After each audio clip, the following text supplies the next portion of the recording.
still to come, but first, it has been a month since a magnitude 7.8 earthquake hit Nepal, killing some 8,600 people. Harry Fawcett is standing by in Kathmandu for us. Harry, a very somber occasion for millions of people there. Indeed, we're here in Durbar Square in the middle of Kathmandu, very much the heart and soul of the Nepali capital, a World Heritage UNESCO site, and the destruction that was wrought here really did bear a real emotional impact on the people here. It is a somber day, but for many, you do have to say, including those who are living in tents just very close to where we are, it's just been another day of coping with life in the midst of a still unfolding disaster. A reminder of that, 2 more aftershocks during the course of the day, if a reminder were needed. Some, though, did pause to commemorate this moment. There was a youth group that congregated around the remains of a tower nearby, another real landmark of this city, which came down on the day of the earthquake. 180 people, their bodies found in the rubble of that destruction. And they came to mark a moment's silence at the precise moment when the earthquake struck, 11:56 a.m. local time, but also to join hands and say a public vow of commitment to rebuilding this country on an individual basis. And that is something that we've seen repeated, that people are doing what they can for themselves and each other, even in the light of a lack of aid and help from elsewhere. But rebuilding this country will be a vast effort, because the economy of one of the poorest countries in the world has been hit very hard. The government says here that it could take $7 billion to rebuild Nepal. It says that 1 million private homes and public buildings have been damaged or destroyed. The tourism sector is a major source of income. $460 million was earned from the tourism sector in 2013.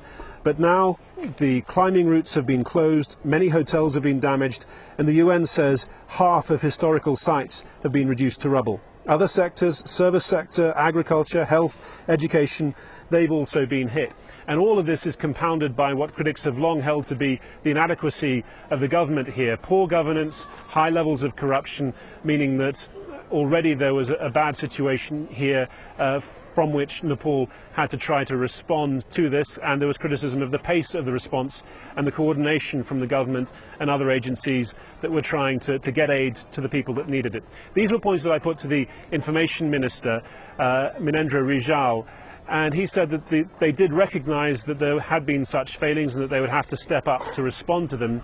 He did promise that those who needed shelter, proper temporary shelter as the monsoon season approaches across Nepal, that they would get it within a matter of days and weeks, including what is most needed, he said, GI sheets, corrugated iron sheets, so that people could build proper shelters for themselves in time for the monsoon season.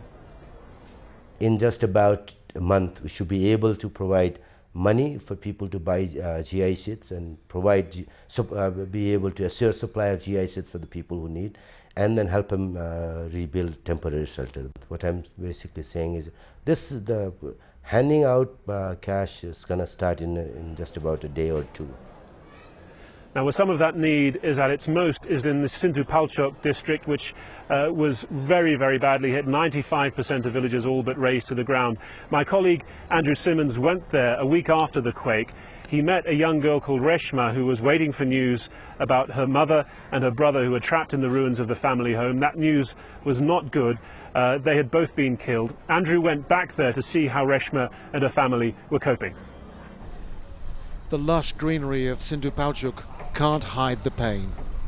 What this area is still going through tests every facet of human endurance.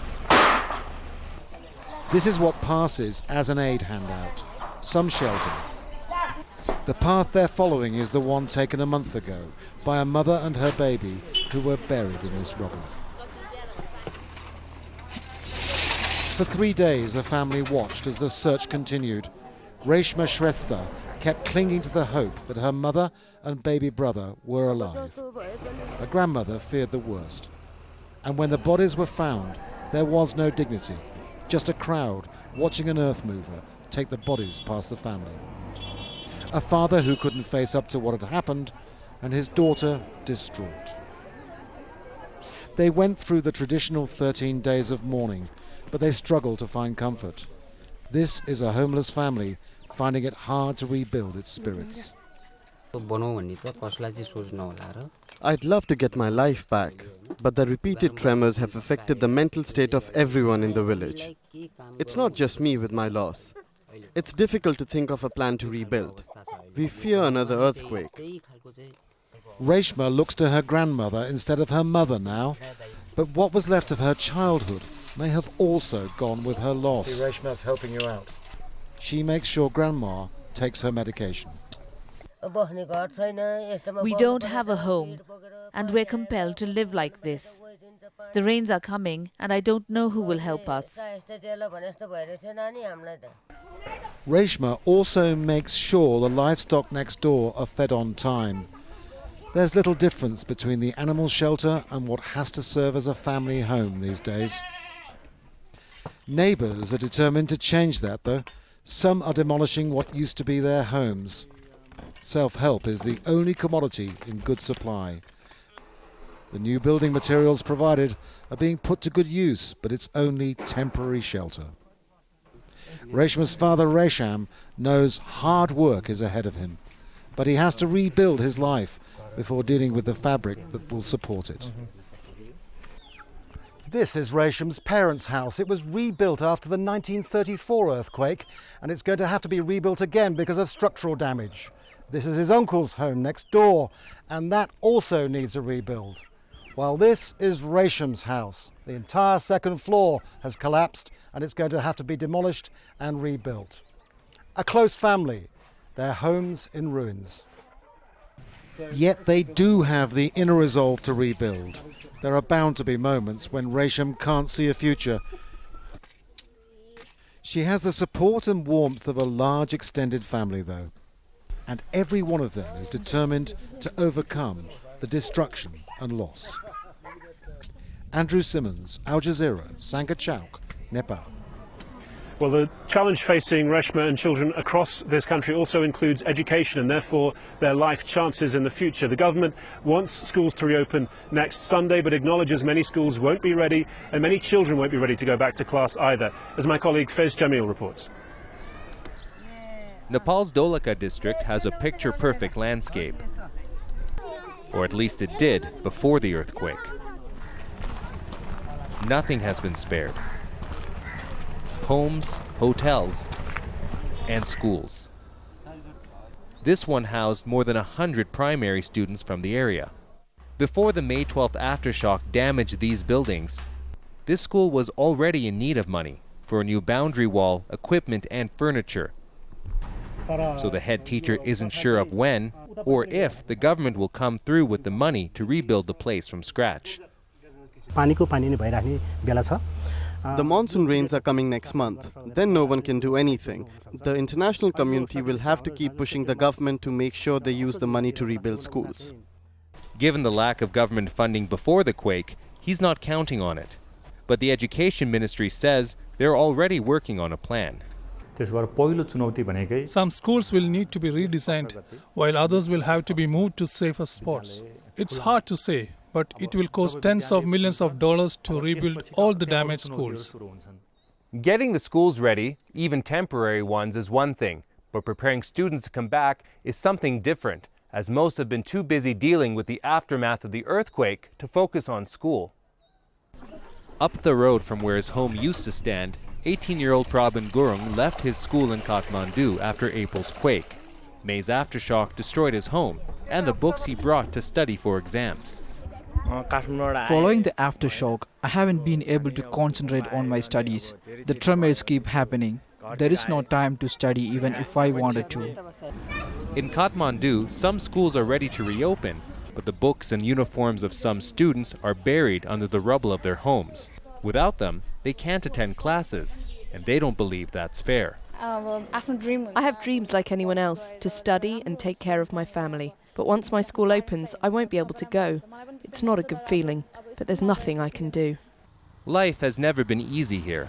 Today is another day-to-day struggle for most people. And now, the worry is their children's future, their education, will be marked by the earthquake too. Fez Jamil, Al Jazeera, Dholaka District, Nepal. Children are also among the most vulnerable in the aftermath of these sorts of disasters, in the chaos of life that continues on as people are living in tents out in the open. Especially among that group are those who've lost their parents. And my colleague Sabina Shrestha went to Langtan Valley to see how those children are being looked after. Displaced and distressed, the survivors of Langtan Valley. All of them lost their homes in the earthquake and avalanches that followed. This is what's left of their village, seen from the air. Wounds are still raw here, both physical and mental. Hesi Chodan Tamang is 10. She has not been able to cry. My heart hurts, she says. My mother, my grandmother, and my uncle got buried. Youngsters take comfort in each other. Nima only had a mother, but she's gone. My uncle went to look for my mother. They only found her shoe. My mother left us when I was young, says Norcho. Now my father is dead. My father was buried. My mother and brother survived, says Chopema. But my dad's brother and his wife are dead. My dad's sister and her husband are dead. My cousins were at school and are alive. Most of the children in Langtan Valley study in Kathmandu or Dhunche, the district headquarters. When avalanches and landslides swept the valley, many of them lost their parents. Many still don't know what happened to them. People in the community don't know how to break the news to the children. Children who were at school here have been told that their parents are in the village. They'll go into a shock. Anything can happen to them. Smaller avalanches and landslides haven't stopped yet, making recovery operations difficult. Not all survivors have been evacuated, and villagers are still counting the dead. These people have nowhere to return to. The children who lost their parents are yet to realize that they've also lost their place in the world. Sabina Shrestha, Al Jazeera, Kathmandu. So those stories all marked by the kind of self-reliance that's been widely celebrated, but also much needed in this continuing disaster. Harry Fawcett reporting to us live there from Kathmandu, 1 month on from that devastating earthquake in Nepal.